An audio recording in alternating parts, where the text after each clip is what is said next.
নমস্কার।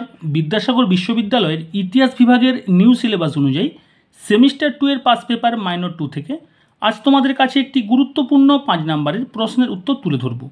তাই তোমরা ভিডিওটি স্কিপ না করে অবশ্যই শেষ পর্যন্ত দেখো। তোমাদের আজ প্রশ্নটি হলো তৈমুর লংয়ের ভারত আক্রমণের কারণ ও তার ফলাফল। বা তোমাদের প্রশ্নটি পরীক্ষা এভাবে হতে পারে বা পরীক্ষা এসে থাকে, তৈমুর লংয়ের ভারত আক্রমণ সম্পর্কে আলোচনা করো। আমি তোমাদের আগের ক্লাসগুলিতে এই পেপার থেকে অনেকগুলো গুরুত্বপূর্ণ প্রশ্নের উত্তর, তাছাড়া তোমাদের পরীক্ষার সাজেশন আপলোড করে রেখেছি। তোমাদের মাইনর 2 প্লেলিস্টের মধ্যে সাজানো রয়েছে, তোমরা দেখতে চাইলে অবশ্যই দেখতে পারো। তাহলে আজকে শুরু করছি।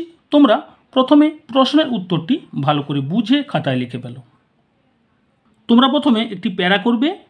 তুগলক বংশের শেষ নরপতি নাসির উদ্দিন মোহাম্মদ শাহের রাজত্বকালে সমরখন্দের দুর্ধর্ষ সামরিক নেতা তৈমুর লং ভারত আক্রমণ করেন।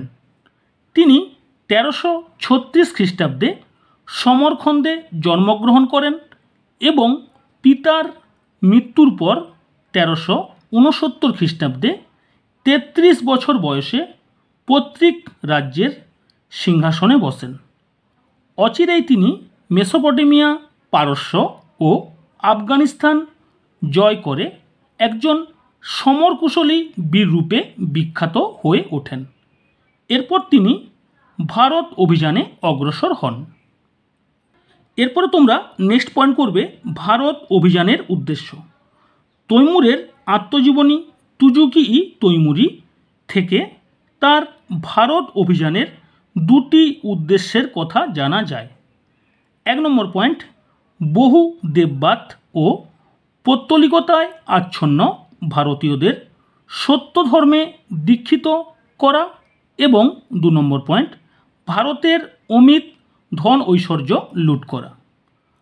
আসলে তার ভারতের বিপুল পরিমাণ সম্পদ লুট করাই ছিল একমাত্র বা প্রধান উদ্দেশ্য।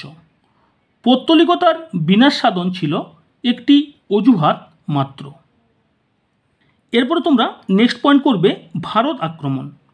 1398 খ্রিস্টাব্দের এপ্রিল মাসে তৈমুর লং সমরখন্দ থেকে বিশাল সেনাবাহিনী সহ যাত্রা করে সিন্ধু, ঝিলাম ও রাভি নদী অতিক্রম করে রাজধানী দিল্লি অভিমুখে অগ্রসর হন।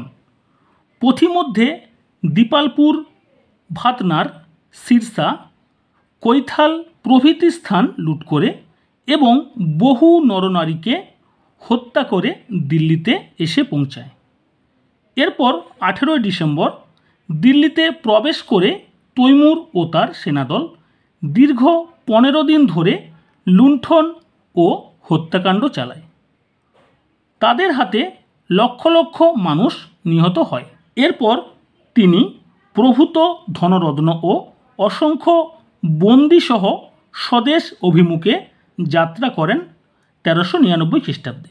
স্বদেশ প্রত্যাবর্তনের পথে মিরাট, ফিরোজাবাদ, হরিদ্বার ও জম্বু অঞ্চলে তার সেনাবাহিনী যথেচ্ছ লুণ্ঠন চালায় এবং তিনি কাংড়া দখল করেন।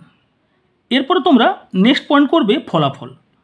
তৈমুর লংয়ের ভারত আক্রমণের সুদূর প্রসারী ফলাফল ছিল। 1 নম্বর পয়েন্ট, দিল্লির বিপর্যয়। দিল্লি সাম্রাজ্যের চরম বিপর্যয় শুরু হয়। তুগলক বংশের শেষ সুলতান নাসির উদ্দিন মামুদের পরাজয়ের ফলে তুগলক সাম্রাজ্য ভেঙে পড়ে। নেক্সট পয়েন্ট 2 নম্বর, আর্থিক দুর্দশা। তৈমুর লং এর ভারত আক্রমণ অর্থনীতিকে ধূলিসাৎ করে দেয়।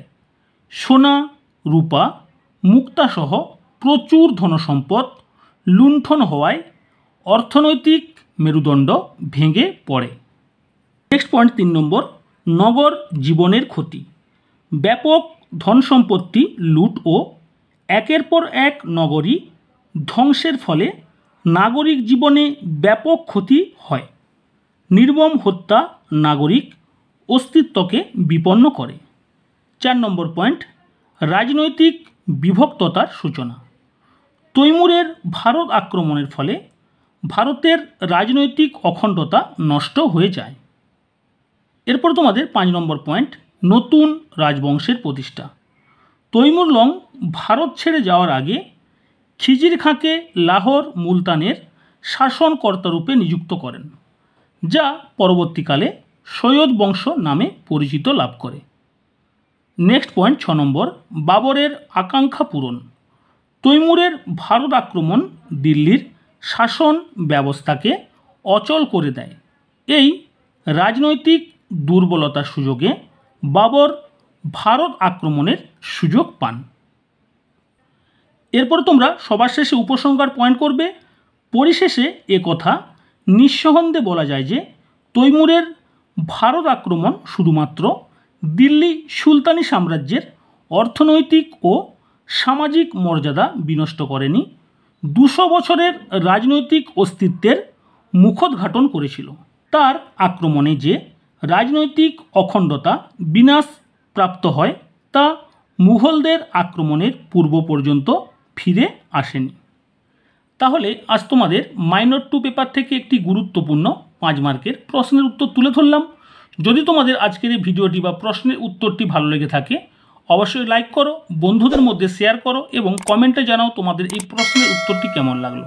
আজ এখানে রাখছি, তোমরা সবাই ভালো থেকো, সবাই সুস্থ থাকো। আমি তোমাদের আবার কাল নেক্সট ভিডিও আপলোড করছি।